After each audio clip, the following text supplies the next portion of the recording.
Chờ này, mẹ cái nào làm bọc này, bọc làm cao kia này, khờ này, cái đây cái nào, điên.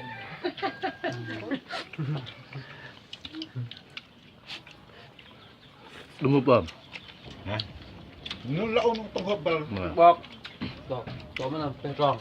Nó ra gai à? Đừng để Âu, không gai. Không cái. Cái thao mà hả? Có rồi, tôm tròn là cái là bê tròn. Mọc kia là hiu đi. Vẫn lại cái bằng là chưa bằng là hiu. Rồi xong mà rồi. Sao?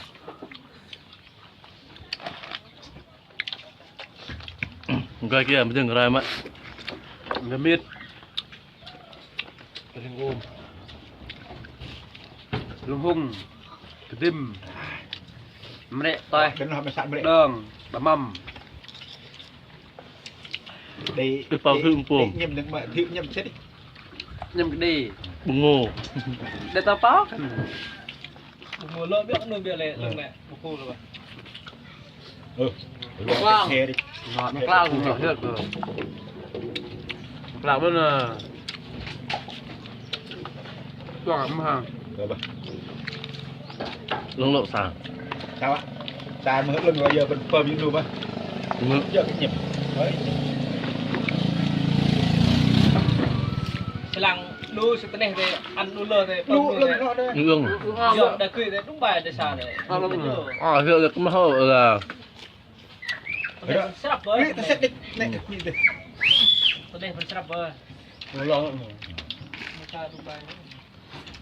Rồi đó, ra nó bên đó đừng từng sợ thì hiếu để. Đó, cái gì cả.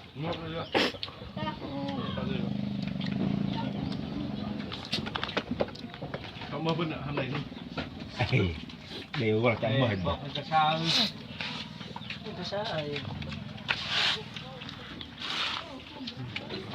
Phẩm cần chụp để đi đặt kinh đi mà lỡ ló để ta lệ bật lực ngay hay đấy mình cò nữa nè. ta nòng lực Mình cò mình có cò được. Sắc phải sắc hết. Cái đồ bớt nữa. còn bồn nó ta tại lực Chụp cùng làm cái gì đấy. Bớt nữa. Không đủ lắm thì bà bê.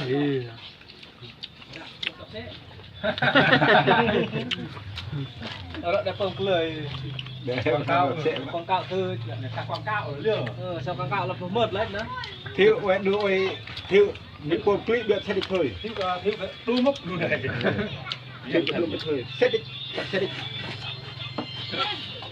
Bây giờ là tấu rồi. Thì mà lên đây lên đây thấy sư phân đó đấy ta tại lực ta mặc lo là ta lực này lên là để bữa sáng giờ tiền nặng thế rồi mà đi bà. Vâng, nó đừng kinh sơ với cắt này vậy. Chỉ đâu tặng lực.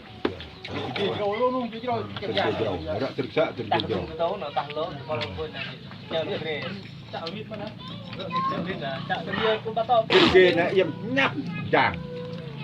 Lúc ấy trở lại mà bạc thôn cái hoài bờ ta vào. Đồ rỡ bồm rồi à? Có đo đấy mà. mẹ lỡ phồm hết bảo anh thật thấy ba làm với nệ nó vừa xin tiền của này Dạo hoài bờ. đây là ở ngoài đâu nó là mạ lơ lại này cơ ta phải lơ hồi bao tay là nhiều lon Bà tay mà hấp